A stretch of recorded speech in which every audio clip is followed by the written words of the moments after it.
Si vous souhaitez développer une chaîne YouTube mais que vous rencontrez des problèmes de monétisation ou des problèmes avec l'algorithme, cette vidéo est faite pour vous.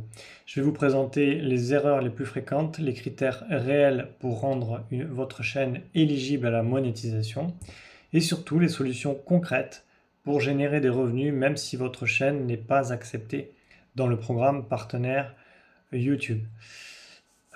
Si ce n'est pas déjà fait, n'hésitez pas à vous abonner à la chaîne et à liker cette vidéo si le contenu vous a plu. On va rentrer tout de suite dans le vif du sujet. J'ai identifié pour vous 4 parties et ce que je vais vous transmettre vient directement de mon expérience. Donc pour rappel, il y a 10 jours, j'ai lancé une chaîne YouTube dans mon domaine d'activité. J'en ai déjà parlé sur comment créer du contenu sur YouTube. Vous pouvez regarder les précédentes vidéos. C'est une chaîne YouTube test. Je m'attendais à pas grand-chose. Le but du jeu, c'était vraiment de partager un petit peu mon quotidien et de lever une audience. Donc, au bout de 10 jours, les résultats sont plutôt positifs. Alors j'ai pas les chiffres exacts, mais il y a un taux d'engagement qui est assez intéressant. C'est-à-dire que j'ai actuellement, là on va bientôt arriver à 5000 abonnés en 10 jours, ce qui est énorme. Et on a à peu près 95% de l'audience qui n'est pas abonnée et 5% qui est abonné. Et on a entre 2500 et 5000 plutôt 5000 viewers, spectateurs, quotidiennement, tous les jours sur la chaîne.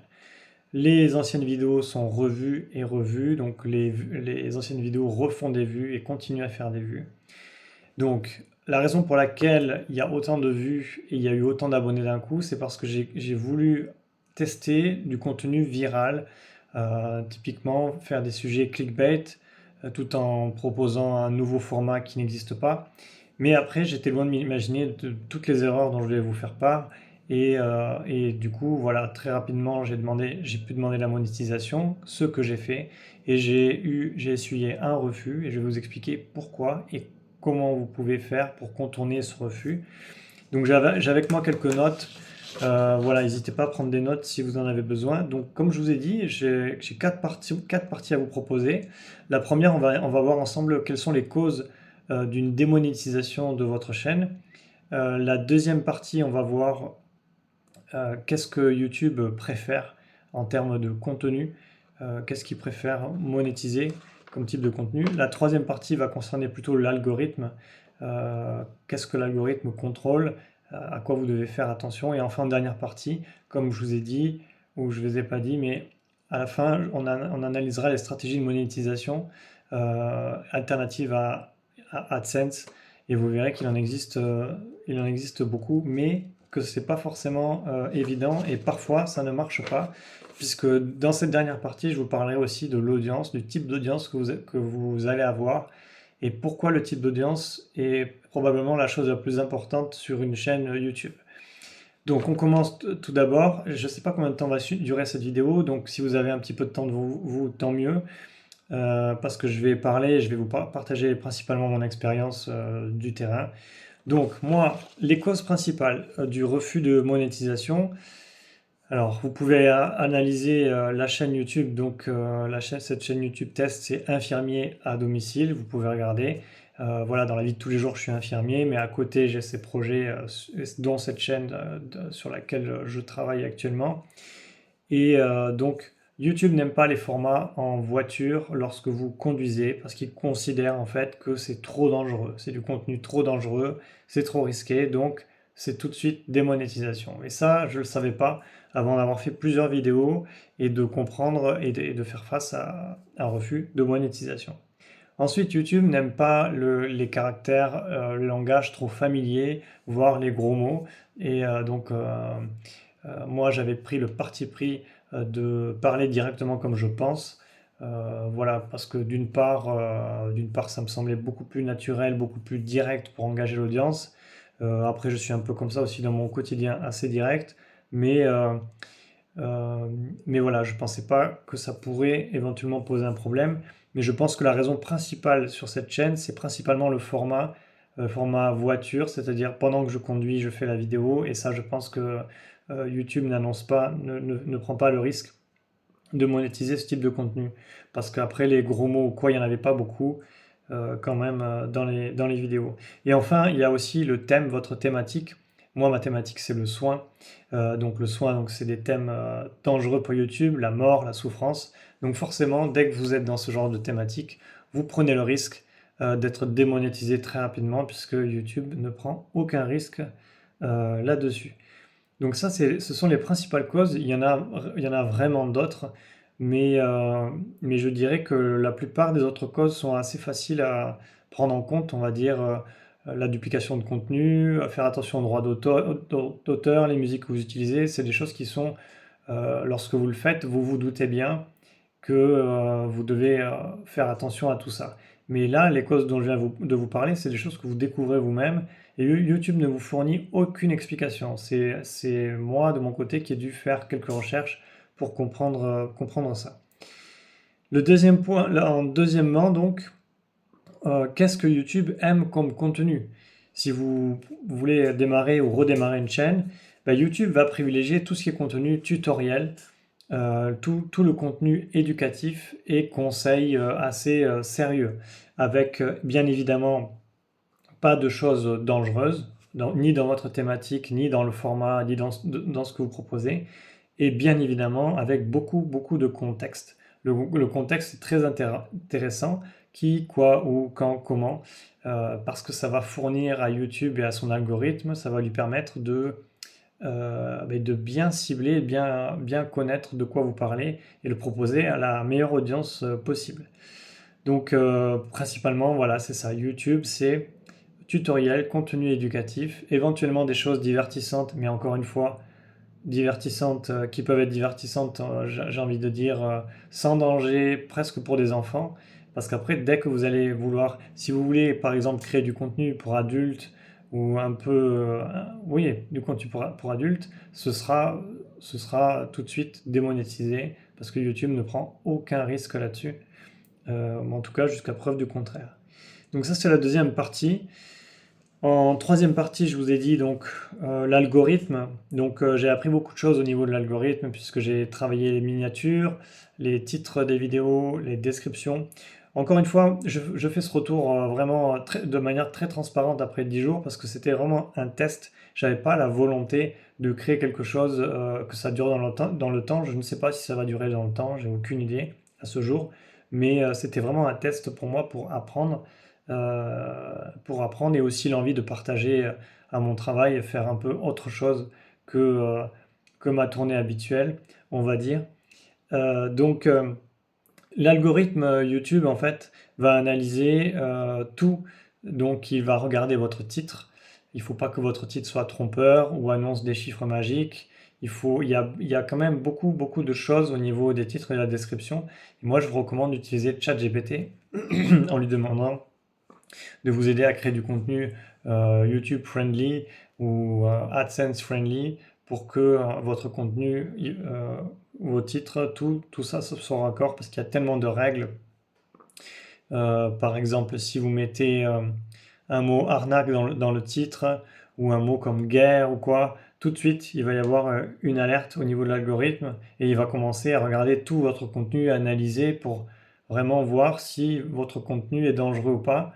Et c'est pour ça que vous pouvez vous retrouver avec des vidéos démonétisées, simplement parce qu'il y a eu juste l'algorithme qui s'est affolé sur un de vos mots.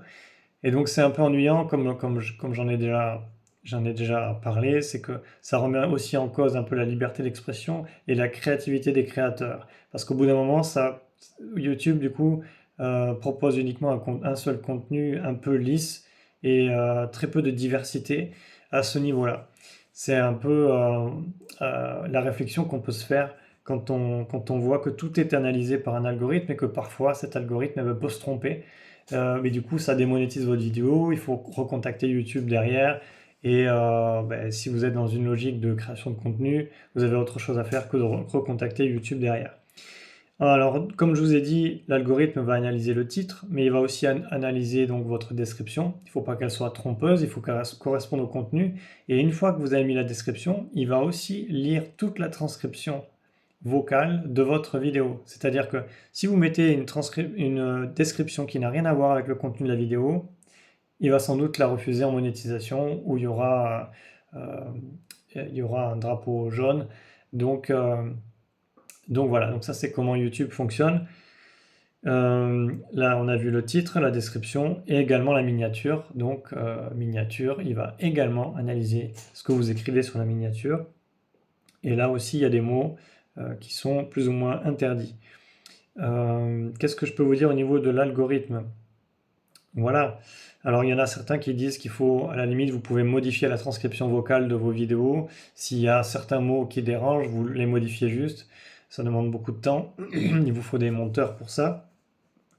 Mais voilà. Qu'est-ce que je peux vous dire de plus?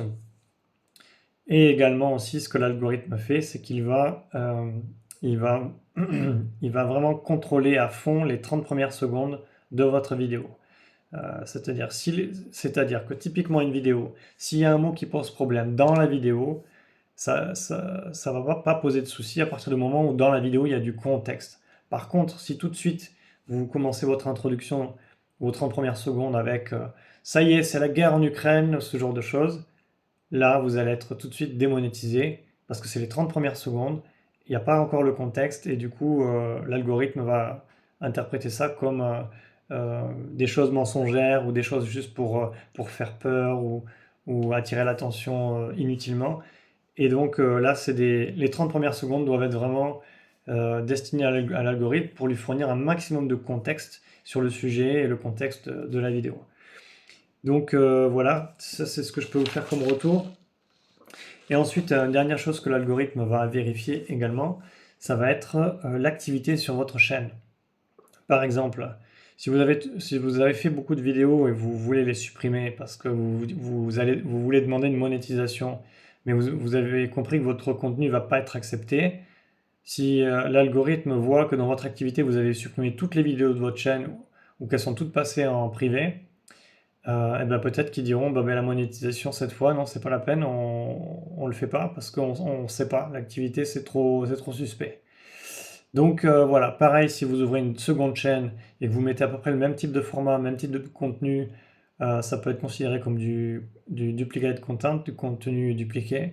Et du coup, pareil, la monétisation sera refusée. Alors maintenant, on arrive à la fin de cette vidéo et je vais vous expliquer quoi faire, selon moi en fait, lorsque vous êtes démonétisé, comment utiliser YouTube. Ben, la première des choses, c'est que YouTube, en fait, même s'il ne vous rémunère pas pour la publicité, il peut quand même placer des publicités pour lui. Donc en fait, c'est pour ça qu'il ne va pas vous interdire de faire des vidéos et il va les pousser aussi, il va les montrer à un maximum de gens parce que derrière, YouTube va quand même monétiser son contenu, le contenu que vous fournissez. Donc, une des manières d'utiliser cette possibilité qu'offre YouTube de rester sur YouTube et d'être vu, ben, ça va être de lever une audience, typiquement, dans votre marché. Donc si vous savez que vous êtes démonétisé, vous pouvez très bien vous dire, bon ben on va faire des titres vraiment accrocheurs et on va vraiment attirer un maximum de monde pour avoir un maximum d'abonnés, un maximum d'engagement. Et après derrière, l'idée ça va être de vendre vos produits ou vos services. Donc des formations vidéo, des e-books, et votre création de contenu va plutôt se tourner vers lever une audience. Maintenant, l'un des effets pervers de lever une audience de cette manière, c'est que vous allez attirer énormément de curieux, de touristes et de personnes non qualifiées. Ces gens-là, en fait, vont regarder vos vidéos sous forme de divertissement parce que forcément, vous avez suscité leur curiosité, ce qui est bien, mais ce sont des prospects non qualifiés. Si je fais ça sur cette chaîne, ils viendraient voir les vidéos juste pour se divertir, pour laisser un commentaire éventuellement, mais jamais ils seraient intéressés par le contenu que je propose. Alors que vous qui regardez cette vidéo encore là, maintenant, à la minute que je suis en train de parler, c'est que le sujet vous intéresse, vous travaillez probablement sur ce type de sujet, et voilà, vous y trouvez un réel intérêt. Vous n'êtes pas là juste parce que vous êtes un touriste. Donc ça, c'est vraiment un désavantage, c'est qu'après, le problème de ça, c'est que lever une audience rapidement, vous allez attirer beaucoup de mauvais commentaires également. Tout dépend de votre contenu.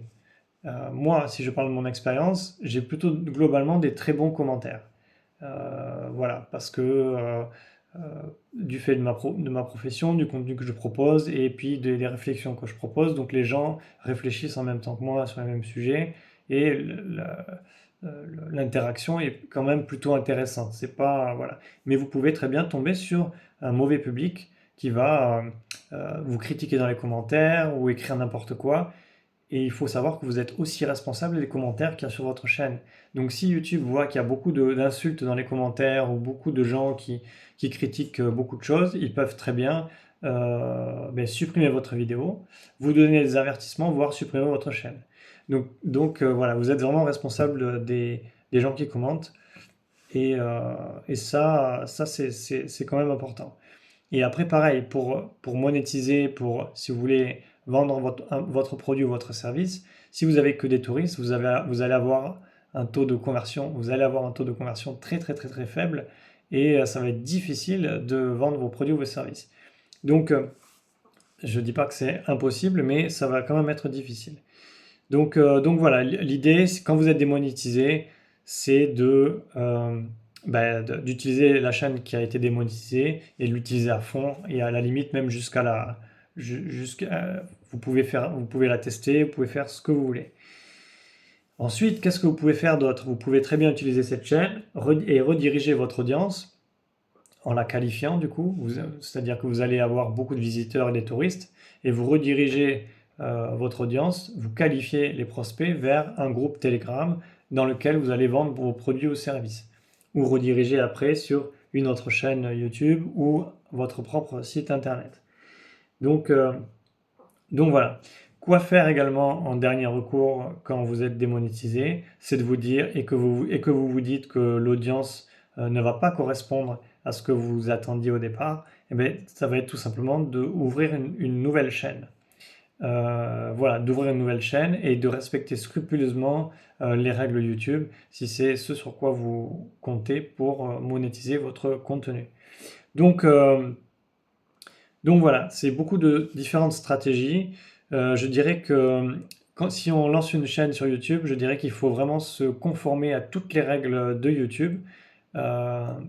Premièrement pour le SEO, pour optimiser votre visibilité dans les moteurs de recherche sur Google. Et deuxièmement pour la monétisation si vous comptez là-dessus. Donc voilà, ça ce serait ma recommandation.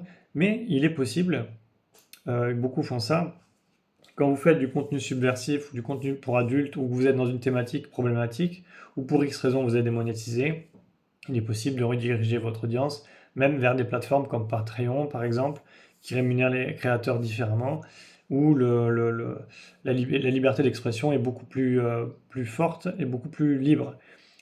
Par exemple, pour ce type de problème. Donc voilà, c'est un peu mon retour d'expérience sur ma chaîne après 10 jours. Donc le résultat est plutôt positif. Voilà, le problème, c'est comment après monétiser. Une fois qu'on est démonétisé, il faut savoir aussi que quand on fait du divertissement, si on fait du divertissement, eh ben, la principale source de rémunération dans le divertissement, ça reste la publicité. C'est très difficile de vendre des produits ou des services à une audience qui vient juste là pour se divertir. Ça semble logique, mais on n'y pense pas forcément au début. Et après, comme je vous ai dit, pensez beaucoup au format, c'est-à-dire, voilà, je pense que YouTube devrait être beaucoup plus clair et transparent sur ce sujet. Voilà, le format en voiture, c'est un contenu considéré comme dangereux. Bon, ben, quand on ne le sait pas, on se lance dans un format et on découvre après que c'est pas le bon format. Mais voilà, c'est le retour que je peux faire là-dessus. Je me suis dit que ça pourrait vous intéresser. N'hésitez pas à me dire ce que vous en pensez, si vous avez vous-même une chaîne YouTube et quels problèmes vous avez déjà rencontrés. Voilà, n'hésitez pas à vous abonner à la chaîne et à liker si ce contenu vous a intéressé. Je vous souhaite une très bonne journée et je vous dis à très bientôt.